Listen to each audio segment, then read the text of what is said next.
3. La adopción. El maestro leñador se levantó repentinamente, con el ceño fruncido. «Hay una presencia extraña en el bosque», declaró. Entonces la reina y sus ninfas se volvieron y vieron de pie ante ellas a Necile, con el infante dormido apretado fuertemente en sus brazos y una mirada desafiante en sus profundos ojos azules. Y así permanecieron por un momento, las ninfas llenas de sorpresa y consternación, pero el ceño del maestro leñador despejándose gradualmente mientras miraba intensamente a la hermosa inmortal, que había roto la ley intencionadamente. Entonces el gran Aká, para asombro de todos, puso su mano suavemente sobre los cabellos sueltos de Necile y la besó en su hermosa frente. «Por primera vez en mi conocimiento», dijo él, gentilmente, «una ninfa me ha desafiado a mí y a mis leyes. Sin embargo, en mi corazón no encuentro palabra de reprensión». «¿Cuál es tu deseo, Necile?» «Déjame quedarme con el niño», respondió ella, comenzando a temblar y cayendo de rodillas en súplica. «¿Aquí, en el bosque de Burcee, donde la raza humana nunca ha penetrado todavía?», cuestionó Aká. «Aquí, y en el bosque de Burcee», replicó la ninfa, audazmente. «Es mi hogar, y estoy cansada por falta de ocupación. Déjame cuidar del bebé. Mira qué débil e indefenso es. Seguramente no puede dañar a Burcee ni al maestro leñador del mundo». «Pero la ley, niña, la ley», exclamó Aká, severamente. «La ley está hecha por el maestro leñador», contestó Necile. «Si él me ordena cuidar del bebé que él mismo ha salvado de la muerte, ¿quién en todo el mundo se atreverá a oponerse a mí?». La reina Zurline, que había escuchado atentamente esta conversación, aplaudió alegremente con sus bonitas manos ante la respuesta de la ninfa. «¿Estás bien atrapado, oh Aká?», exclamó riendo. «Ahora, te ruego, presta atención a la petición de Necile». El leñador, como era su hábito cuando pensaba, se acarició la barba gris lentamente. Luego dijo: «Ella se quedará con el bebé y yo le daré mi protección. Pero os advierto a todas que, así como esta es la primera vez que he relajado la ley, así será la última vez. Nunca más, hasta el fin del mundo, será un mortal adoptado por un inmortal. De lo contrario, abandonaríamos nuestra feliz existencia por una de problemas y ansiedad. Buenas noches, mis ninfas». Entonces Aká desapareció de en medio de ellas, y Necile corrió a su glorieta para regocijarse con su tesoro recién encontrado. 4. Klaus. Otro día encontró la glorieta de Necile convertida en el lugar más popular del bosque.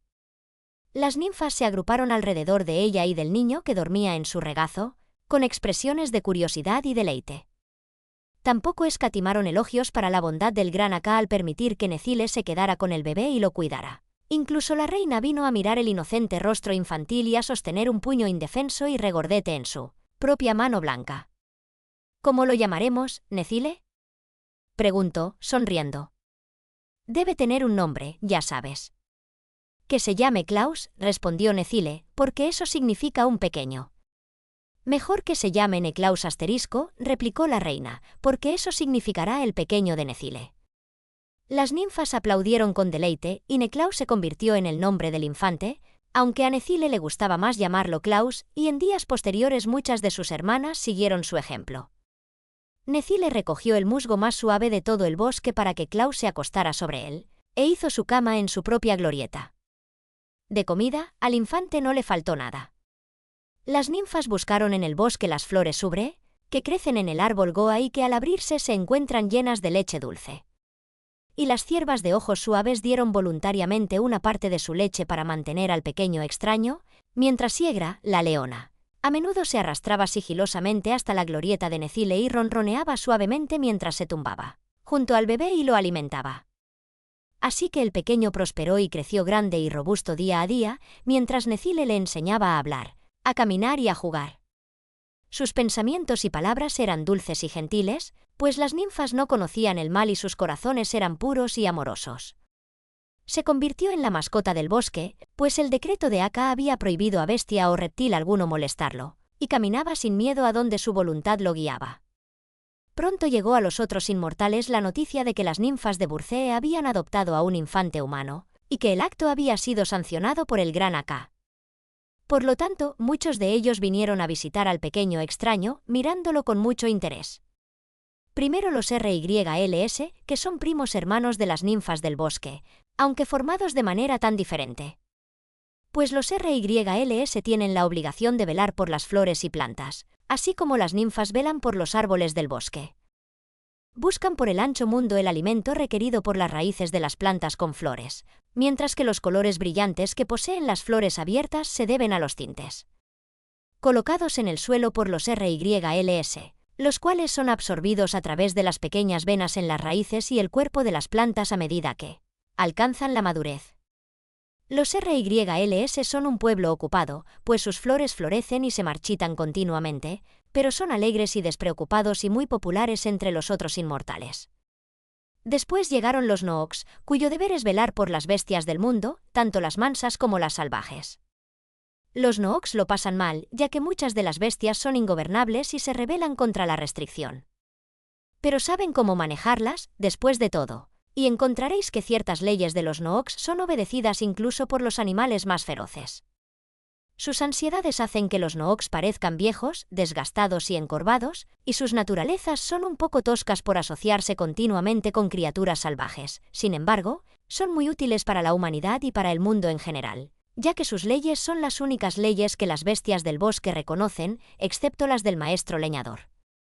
Luego estaban las hadas, las guardianas de la humanidad, que estaban muy interesadas en la adopción de Klaus porque sus propias leyes les prohibían familiarizarse con sus cargos humanos.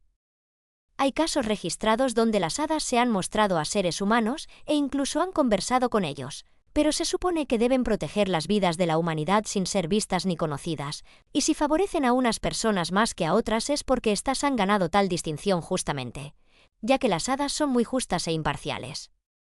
Pero la idea de adoptar a un hijo de los hombres nunca se les había ocurrido porque era en todos los sentidos opuesta a sus leyes, así que su curiosidad era intensa por contemplar al pequeño extraño adoptado por Necile y sus hermanas ninfas. Klaus miraba a los inmortales que se agolpaban a su alrededor con ojos intrépidos y labios sonrientes. Montaba riendo sobre los hombros de los alegres RYLS. Tiraba traviesamente de las barbas grises de los Nooks de cejas bajas. Descansaba su cabeza rizada confiadamente sobre el delicado pecho de la propia reina de las hadas. Y los RYLS amaban el sonido de su risa, los Nooks amaban su coraje, las hadas amaban su inocencia. El niño se hizo amigo de todos ellos y aprendió a conocer sus leyes íntimamente. Ninguna flor del bosque era pisoteada bajo sus pies, para que los amistosos RYLS no se apenaran. Nunca interfería con las bestias del bosque, para que sus amigos los Nooks no se enfadaran. A las hadas las amaba entrañablemente, pero, sin saber nada de la humanidad, no podía entender que él era el único de su raza admitido al trato amistoso con ellas. De hecho, Klaus llegó a considerar que él solo, de toda la gente del bosque, no tenía igual ni compañero. Para él, el bosque era el mundo. No tenía idea de que existían millones de criaturas humanas trabajando y luchando. Y era feliz y estaba contento. Algunas personas han escrito este nombre Niklaus y otras Nicolás, razón por la cual Santa Claus todavía es conocido en algunas tierras como San Nicolás. Pero, por supuesto, Niklaus es su nombre correcto y Klaus el apodo que le dio su madre adoptiva, la bella ninfa Necile. 5. El maestro leñador. Los años pasan veloces en Burcee, pues las ninfas no tienen necesidad de tener en cuenta el tiempo de ninguna manera. Incluso los siglos no hacen ningún cambio en las delicadas criaturas, por siempre y para siempre permanecen iguales, inmortales e inmutables. Klaus, sin embargo, siendo mortal, creció hasta la virilidad día a día. Necile se inquietó, de pronto, al encontrarlo demasiado grande para yacer en su regazo, y él tenía deseo de otro alimento que no fuera leche. Sus robustas piernas lo llevaban lejos hacia el corazón de Burcee, donde recolectaba provisiones de nueces y bayas, así como varias raíces dulces y sanas, que le sentaban mejor a su estómago que las flores ubre. Buscaba la glorieta de Necile con menos frecuencia, hasta que finalmente se convirtió en su costumbre regresar allí solo para dormir. La ninfa, que había llegado a amarlo entrañablemente, estaba perpleja para comprender la naturaleza cambiante de su cargo, e inconscientemente alteró su propio modo de vida para conformarse a sus caprichos. Lo seguía prontamente a través de los senderos del bosque, al igual que muchas de sus hermanas ninfas, explicándole mientras caminaban todos los misterios del bosque gigantesco y los hábitos y la naturaleza de los seres vivos que moraban bajo su sombra. El lenguaje de las bestias se volvió claro para el pequeño Klaus, pero nunca pudo entender sus temperamentos hoscos y morosos. Solo las ardillas, los ratones y los conejos parecían poseer naturalezas alegres y joviales. Sin embargo, el muchacho reía cuando la pantera gruñía, y acariciaba el pelaje brillante del oso mientras la criatura bufaba y mostraba sus dientes amenazadoramente. Los gruñidos y bufidos no eran para Klaus, él bien lo sabía, así que ¿qué importaban? Podía cantar las canciones de las abejas, recitar la poesía de las flores del bosque y relatar la historia de cada búho parpadeante en Burcee. Ayudaba a los RYLS a alimentar sus plantas y a los Noox a mantener el orden entre los animales. Los pequeños inmortales lo consideraban una persona privilegiada, siendo especialmente protegido por la reina Zurline y sus ninfas y favorecido por el propio Gran Aka. Un día, el maestro leñador regresó al bosque de Burcee. Había visitado, a su vez, todos sus bosques a lo largo del mundo, y eran muchos y extensos. No fue hasta que entró en el claro donde la reina y sus ninfas estaban reunidas para saludarlo que Aka recordó al niño que había permitido adoptar a Necile. Entonces encontró, sentado familiarmente en el círculo de hermosas inmortales, a un joven fornido y de hombros anchos, que, cuando estaba erguido, era tan alto como el hombro del propio maestro. Aka se detuvo, silencioso y con el ceño fruncido, para fijar su mirada penetrante sobre Klaus. Los ojos claros se encontraron con los suyos firmemente, y el leñador dio un suspiro de alivio al notar su plácida profundidad y leer el corazón valiente e inocente del joven. No obstante, mientras Aka se sentaba junto a la bella reina, y el cáliz dorado, lleno de raro néctar, pasaba de labio en labio, el maestro leñador estuvo extrañamente silencioso y reservado, y se acarició la barba muchas veces con un movimiento pensativo. Con la mañana llamó a Klaus aparte, de manera amable, diciendo, «Di adiós, por un tiempo, a Necile y a sus hermanas, pues me acompañarás en mi viaje a través del mundo». La aventura complació a Klaus, quien conocía bien el honor de ser compañero del maestro leñador del mundo. Pero Necile lloró por primera vez en su vida, y se aferró al cuello del muchacho como si no pudiera soportar dejarlo ir. La ninfa que había hecho de madre para este joven robusto era todavía tan delicada, tan encantadora y hermosa como cuando se había atrevido a enfrentar a Aka con el bebé apretado contra su pecho, ni era su amor menos grande.